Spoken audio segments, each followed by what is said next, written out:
Hello, and welcome to the Week Unspun. We have changed our time from 5 p.m. to 3 p.m. UK time. Doug, what time is that your side? That's 8 a.m. in Canada's Rocky Mountains. So I had to get up. I had to do my hair. I had to put on my makeup. It's a whole process. It takes Oh, literally 3 minutes.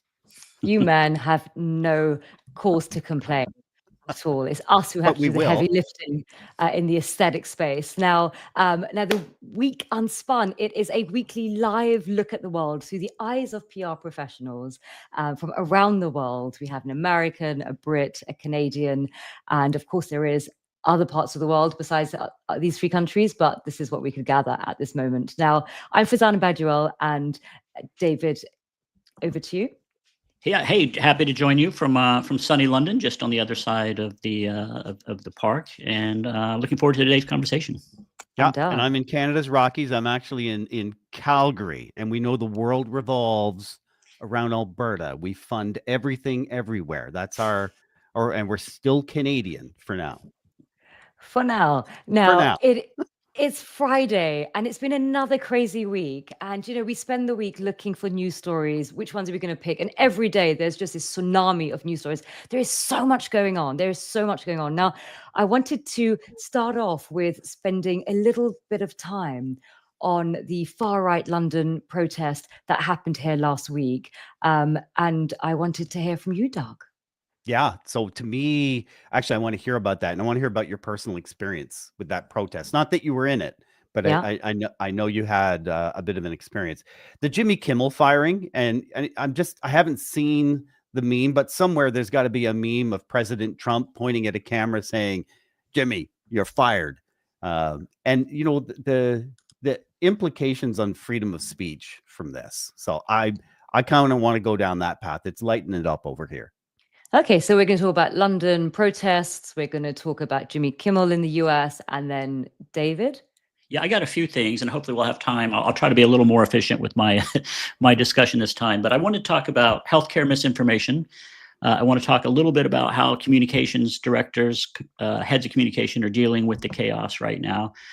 We had a chat earlier this week about a proposed change to SEC regulations for publicly traded companies in the US that would go from quarterly reports to twice a year and what the implications are. And then I want to talk a little bit about the special relationship with the US and UK. And this is all from the live chat. But honestly, I'd like to hear in the comments from people who are watching the show what they're most interested in, and maybe I can kind of toggle the order of things, make sure we get to the things that are most interesting. But honestly, I was thinking about you all week, Farzana, about the protest and what you must be thinking personally and professionally. So for people who don't know, you're the incoming president of the biggest professional PR society here in the UK. You're a co-founder of the Asian Communications Network, and you're an astute observer of the news and how it's impacting people. So I'm just wondering, from a PR point of view, personally, professionally, how are you feeling? What are you thinking? I mean, first of all, I thought what's quite fascinating about the London protests is that you have two very different points of view. So, for instance, I'm an ethnic minority in London. My husband's white. And so we were both discussing this protest. And we had a completely different perspective. So, from his perspective, it was very much like, it's good that we have a flag that we're proud of and we're taking, a patriotic sort of stance on our country. And as Brits, we should be proud of that. And I totally agree, because what I love actually about America is the flag waving. And I love a bit of patriotism. So I'm totally on that. But I was trying to explain to him that actually from an ethnic minority, we do have a different lens. And that lens is all often based upon trauma. So growing up in London, I had far right sort of racists who would march outside my house. They would throw things through the letterbox. One of my earliest memories as a child was being chased by these sort of racist thugs. I mean, must have been, I don't know, 5 or 6. And yeah, and they literally had pit bull terriers. And I still remember they had this sort of uniform, this sort of like green sort of bomber jacket, these jacked up jeans, black sort of DMs and sort of skinhead. And they were British National Party, National Front. So my early memories, always is about these racists that literally terrorized us ethnic minorities being sort of brought up. And our parents had it really bad. And then we obviously, were sort of second. And I remember sort of going up a climbing frame because I was terrified of these pit bull terriers that they put on me. And I stayed there for what seemed like hours. And of course, as a child, you have no idea of time, and it was raining, and that's my earliest memory. So when we see and they often would appropriate the sort of St. George's flag. And so when we see the St. George's flag, to a lot of us ethnic minorities, instead of seeing this love and patriotism that, a flag should provoke, what we see is the trauma that we went through.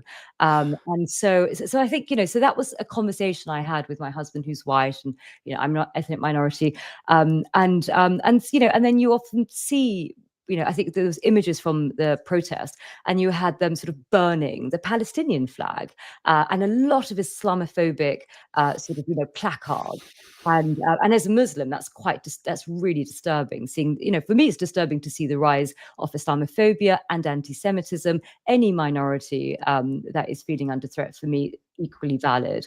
And so what was quite ironic is when I was sort of researching St. George's flag, I came across a story that actually, the saint, St. George, his mother was from Palestine. And so they had both flags, one burning the Palestine flag and the other one sort of holding St. George. And I just thought, first of all, perhaps a bit of education is required around the story and around how connected people are, where people, are seeking to divide. From my PR lens, I thought to myself, take away the sort of emotional response. And I thought, from a PR lens, I thought, what is going on? So what I saw was this sort of rebranding of like a freedom march, a unity march.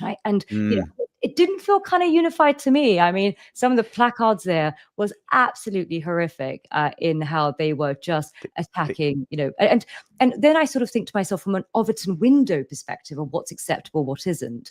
I start seeing it shift to very uncomfortable areas where you see these sort of organizations that have got very sinister end games, but they don't declare the whole end game. They start off with that thin edge of what's acceptable in the Overton window, i.e. anti-migrant and anti-Muslim. And that's kind of, in society, that's just accepted now. Fair game to everyone now. And then what I see is, once that's been established, they move it even more, and then more, and then more. And I wrote a piece in the Sri Lanka's sort of Daily Mirror, sort of national newspaper. And it was about when fear marches through London. And it was a breakdown on the sort of the dark arts of PR that was employed to make it acceptable for those who are having a conversation at dinner and sort of showing how they support the march. But I think it's important to look at it holistically. I love the UK. I am proudly British. I'm very patriotic, but there is another story, and that's the untold story from my perspective. Farzana, that just is completely different from what I was seeing, on X, because I tend to use X as like my newsreel. And it was 3 million people marching through the streets of London for Charlie Kirk. Yeah. That's essentially the way it played. So was it 3 million? Not that I get crowd size envy, but was it 3 million? And was it a Charlie Kirk thing?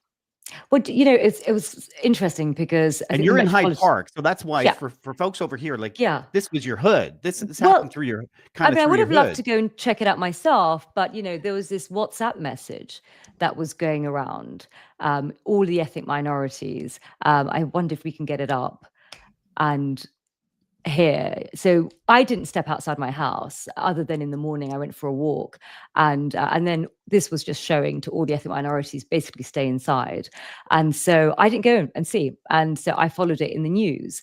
And London, that is so ethnically diverse, that we were, that we ended up staying at home and worrying about our I said to my daughter, I said, I don't really want you to take sort of public transport, even though she's actually quite white passing, so she will have a different perspective than me. And a lot of my friends did sort of feel very uneasy that day, who are, from the Asian or the Afro-Caribbean community. In terms of numbers, Metropolitan Police sort of put it out, I think, was it 110,000? Or was between 100 and 150,000.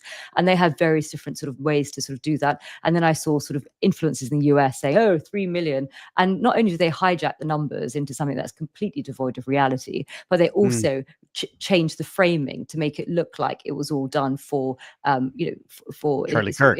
in Charlie Kirk, but actually it was all set up much earlier. And then you even have the sort of main protagonist, sort of Tommy Robinson, and his name isn't even Tommy Robinson. He's got a rather posh sounding name, sort of, and double barrel name, and he sort of rebranded himself, and the march has been rebranded as being acceptable. So it's very much dark arts of PR to make hate acceptable. The only thing I would add, so I experienced this from the other side of Hyde Park. I live in the Kilburn neighborhood, which is really pretty diverse and probably more Muslim than anything else. So it's a mile away from the U.S. ambassador's residence. So the Trump helicopter motorcade in the sky went over 5 or 6 times a day, and most people would stop in the street and wave obscene gestures at the helicopter. So completely different landscape. But I agree with Farzana. It was a big number, a surprising number of people out on the street for what was really kind of an extremist cause, but not the numbers that reported, and really just coincidental timing. So here in my hood in Calgary, right, which is a city of 1.3 million, 1.4 million, depends on how you cut it. We apparently had I would call it a vigil, not a protest, apparently, for Charlie Kirk. I saw the video. There were definitely there's definitely a crowd of people with candles in Calgary. I cannot tell you for certain that video was from September. But apparently a couple thousand people gathered. I looked all over our mainstream media, not reported in the Calgary Herald, not reported on Global Calgary, not reported on CTV Calgary. And that leaves me going, honestly, if a couple thousand people gathered in Calgary, that's news. That is news. What is it about? That is news. I don't care if your editor doesn't like it. So I'm left not knowing exactly what happened here. There were certainly blogs, I'd say, well-known blogs that were covering it and portraying it as something that happened the previous night. My wife Doug, watches the news every morning, and she didn't see anything of it. So, before we move on to the next story, just want to quickly highlight a piece that just came out hours ago from PR Week. So my co-founder for Asian Comms Network, Advita Patel, she just written this really important piece. So for those who are subscribers to PR Week in the UK, it's about silence on racism and how it risks the credibility of our industry, because it's awkward, it's uncomfortable, it's to speak about, it's emotional in terms of when ethnic minorities have to speak about it, and I imagine it's also awkward for allies and those others who don't understand why the framing is disingenuous. So I would advise people read the PR Week article by Advita Patel, and also perhaps if you are white, speak to an ethnic minority, because it will broaden your horizon in terms of what is happening. And just like Doug, you said in your last session, everyone speak to people with different views. I think that's really important. Listen. Oh, your story is amazing, Farzana, and just seeing that WhatsApp note would have been terrifying. Shades of the Second World War and stay inside and crawl under your desk stuff. That's it's horrifying. And along the lines of people speaking out, which we do have to. One of the influencers in the US with late night talk show Jimmy Kimmel, story number 2. Jimmy Kimmel spoke out after the shooting of Charlie Kirk and had a number of things to say. And of course, Jimmy, his perspective is not pro President Trump. He has very negative things to say about the president. It was announced this week. I believe it's called Next Star, which it's basically the biggest network within the ABC network is taking Kimmel's show off the air through a series of outlets. And it's for him speaking out, and shades of First Amendment problems all over the place here, because that does come under freedom of speech. My understanding, I don't watch Jimmy's show. My understanding of what he said and what caused this anxiety was that he immediately said that the assassin of Charlie Kirk was connected to MAGA, to the MAGA movement. I think that's rather, we don't know everything, but I think it's rather clearly a misspeak or disinformation. But I don't think that merits taking a show off the air. Influencers do stray one way or the other for rhetoric. When rhetoric is something that we need good information within that rhetoric. But taking him off the air, David, I have serious issues about that all over the place. And I don't agree with Jimmy Kimmel. Well, to be fair, I think what he said was that people on the right were working overtime to disassociate the shooter with the MAGA movement, which is not quite the same Fair enough. thing that he was. But maybe I've got the wrong short end of the stick of that. You might have it right. But in any case, he was voicing an opinion, and now he's at least temporarily off the air. He's not the first one to be taken off the air. And the week concluded with the president suggesting that anybody who disagrees with him should be taken off the air. And I think you could step outside your politics to think that's probably not a good thing for the world's biggest democracy to function. And so it causes me some alarm, on a personal level, and my politics aren't really a secret. So I have some, questions there. But from a PR point of view, and I've said this before publicly, I think our understanding of public relations is predicated on three understandings. One is that the market it could be structured, but it's relatively free commerce is part of that. A second part of it is that our governments are democratically accountable, if not fully functional all the time. And probably the bedrock principle is free speech. And if any one of those three things are shifting or under threat, it makes it hard for us to really understand what our role is and to give good advice and, frankly, to kind of meet our professional and ethical priorities. And I think that this series of decisions in the U.S. from the U.S. president, has brought them all into question. And I think that's an interesting thing for us to consider as communications professionals. Maybe tying some of this together, and I don't want to skip to the Trump state visit, but I see Eva has a comment from LinkedIn, just wondering about the different levels of coverage from the Trump state visit, from the U.S. and the UK. And I told you before the show I was not going to go on a BBC rant, and I'm not going to go on a BBC rant. I did feel a little bit sick to my stomach watching the sycophancy afforded to the Trump visit. I'm sure there are many people who felt very proud of that. So that's a conversation for. But David, this is the King of England meeting with the King of the world. It deserves a certain amount of pageantry, doesn't it? That's how that played, more or less, over here. That's a generous assessment, and for the sake of keeping the conversation going forward, I won't distract us further. But just on the special relationship, I'm getting a little bit ahead of myself, but just in the interest of time, a friend and colleague and a contributor to our chat, Adrian Monk, he used to run communications for World Economic Forum, has the best newsletter on geopolitical affairs that I've ever seen, and certainly over recent months, where he's introduced a new way of communicating. He does this through a newsletter on LinkedIn and Substack, but also on Threads, which is sort of the other meta platform. Yeah. And he just tackles big issues from a very interesting angle. And he talked about the special relationship, which I think he called sterling subservience. We might even have I don't know if we have I think we just have a graphic from his newsletter. Definitely worth reading. And the short version, the too long didn't read version, is that the UK is so dependent on the dollar in every possible aspect, in its foreign policy, obviously in its domestic policy or financial, the city and where it stands in terms of the banking industry, really can't do anything without the US's approval. And so whatever special relationship is kind of only special in how imbalanced it is. And this is going to infuriate a lot of people who read it, but honestly, I think it's a pretty solid take on the special relationship. And in any case, highly recommend subscribing to his newsletter, giving it a look.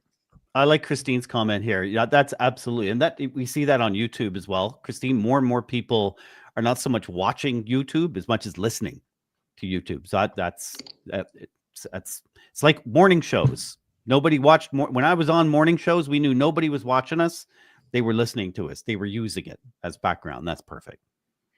I don't want to take you off Jimmy Kimmel too fast, but I did kind of want to maybe take us into more industry conversations. Obviously, we try to stay tight with what's going on in the news, but I loved your podcast this week with Jackson on generative AI. I thought it Jackson was Whiteman. timely. It's been the subject of 10 different webinars I tried to attend over the last week. I just wonder if you could kind of summarize a few highlights and if you got any surprises from that conversation. Farzana, you want me to go? Well, Or you wanna I take think, I mean, You take first it. of all, he calls himself the Minister of Propaganda, Nice. which I thought was very slick and very smart. And but over to you, Doug, because this is an area that you are super The things, passionate so about. Jackson was really dealing with artificial intelligence and bots scraping the internet, and he started by telling us, look, 51% of internet activity now is bots. It's not humans. So the bots have taken over in terms of volume. Who is scraping the internet? And that's obviously influencing search engine optimization. I thought the solution that he pitched that really caught my attention was to build 2 websites for clients. One is a web page for humans, just like we see right now, SEO optimized and increasingly answer engine optimization optimized, because more and more we're searching using ChatGPT. Even Google is giving us results based on answers that we want. So it's all shifting toward AEO. But he said, build a second website that's coded specifically for bots who have different personality, and they don't have personality, but they do have personality, so to speak, and want different things. Because the reality is that your website's success is increasingly dependent on how much the bots like you. And that was a big takeaway for me from what Jackson had to say. Well, just as a listener, and again, I do try to catch each episode as they drop every Tuesday on your favorite podcast channel. I took a couple of points away from that. One, Farzana, you asked the question: in that scenario, would you need to start developing different streams of content for the different AI platforms, which hadn't occurred to me? And I thought his response was probably, and I thought that was interesting. I also didn't know you pronounce it Claude. I've always pronounced it Claude. So that was a learning from me. From Anthropic, yeah. But on a bigger point, he seemed to be suggesting that where AI is going is unknown right now. And I thought that's the right approach to take. I've heard a lot of people saying, this is what's happening. This is exactly what you need to do. Jump on the bandwagon now. And I think he was saying, start experimenting, start getting comfortable with this, and maybe think about this in a much bigger level, that the changes might be systemic, not just incremental. And I just thought it was a balanced view. He seemed to be mostly optimistic about the opportunities, but not too naive about some of the risks. So Stories and Strategies, great podcast episode. Awesome. Can I just talk a little bit about some of the things that came up in the text chat that we're all part of? And for those who don't know about it, I curate a WhatsApp chat. It's got 1,200 people around the world, almost like correspondence, just showing, posting what they think they're interested or what they are interested in and might be of value to the rest of the community. There are 20 different chats going on at any given time, and it ranges from arts and culture to sports and entertainment to policy and politics. Giant chat on AI, another job chat. This is also just kind of a barometer of where things are going, and then a lot of things in between. It's impossible to pick the right thing. So I just picked what I thought was interesting. So here are a couple things that caught my eye.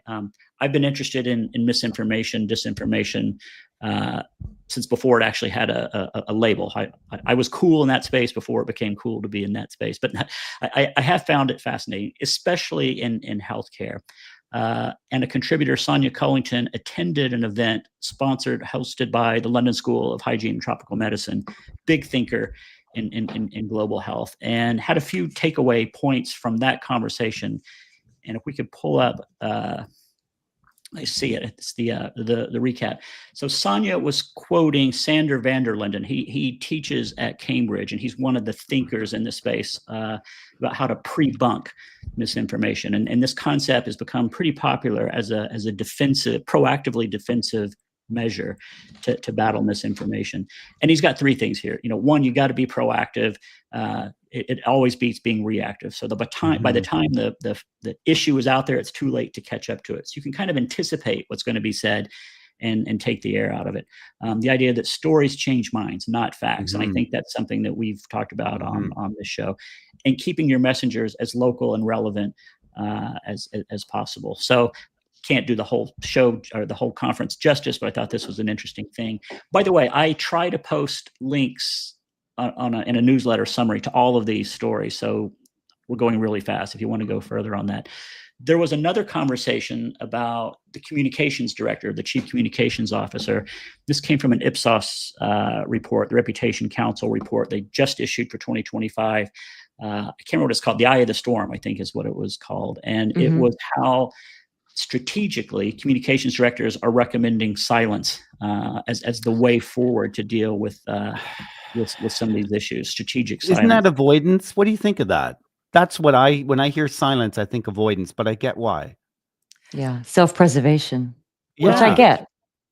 Yeah, we had that. Earlier we talked about the need for the industry to speak out about racism, which I 100% agree with.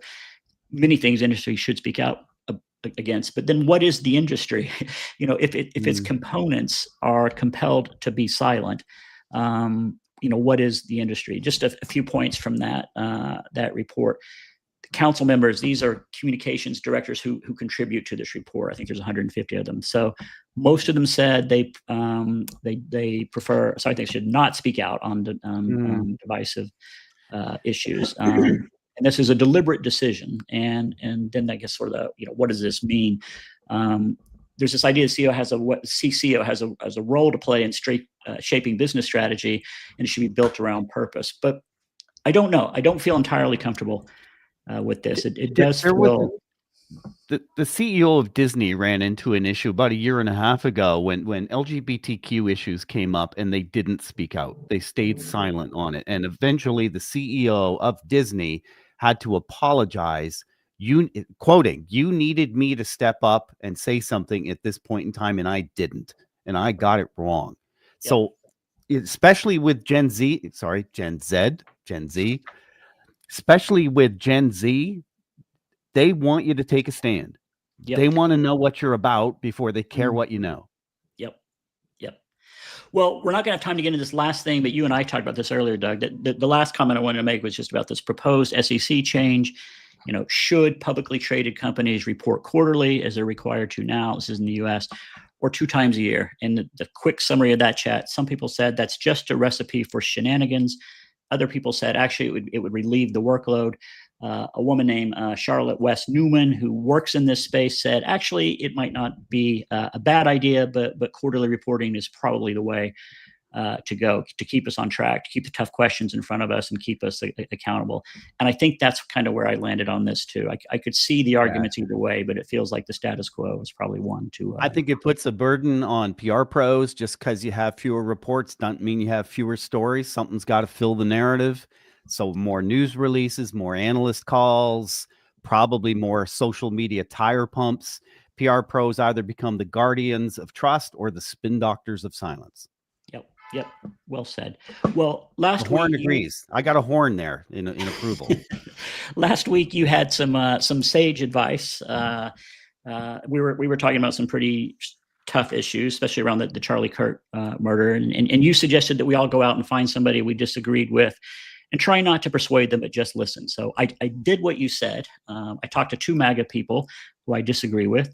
It didn't go that well, but it didn't go that badly either.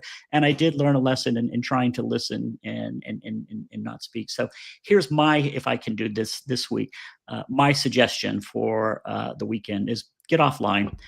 If you can. I know we live online. We're having this conversation online. Maybe after you've downloaded this episode and shared it, get offline. But honestly, get outside if you can. Go to an art museum if there's one around. Read a book. Watch a film.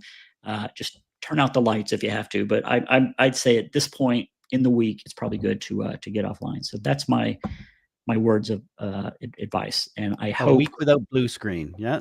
Yep, that could be great. Farzana, I know you're off to New York next week. Mm-hmm. Yeah, you'll be at the UN General Assembly. Is that right? Yes, I am. I'm going to fly out tomorrow. Fantastic. Well, I'm sure people will be looking for you on the streets of Manhattan. But you'll be on the show next week, right? You'll be back. Absolutely. Yeah, Great. I'll be there. Travels. Well, that's it, guys. That's all the time we have today. Hope you enjoyed as much as we did. Special thanks, as always, to Gold Star producers Emily Page and David Olajide. The Week Unspun is a co-production of Kurz and Public Relations, Stories and Strategies, and Fullgate Advisors. If you'd like to join the Advisory Club Mega Chat, please get in touch with David directly on LinkedIn. Next time, we'll put up a scroll for his personal cell number, and feel free to call any time. And his address, just turn up. Exactly. He will Show up. answer. See you next week. Have an awesome non-blue screen weekend. Bye, guys.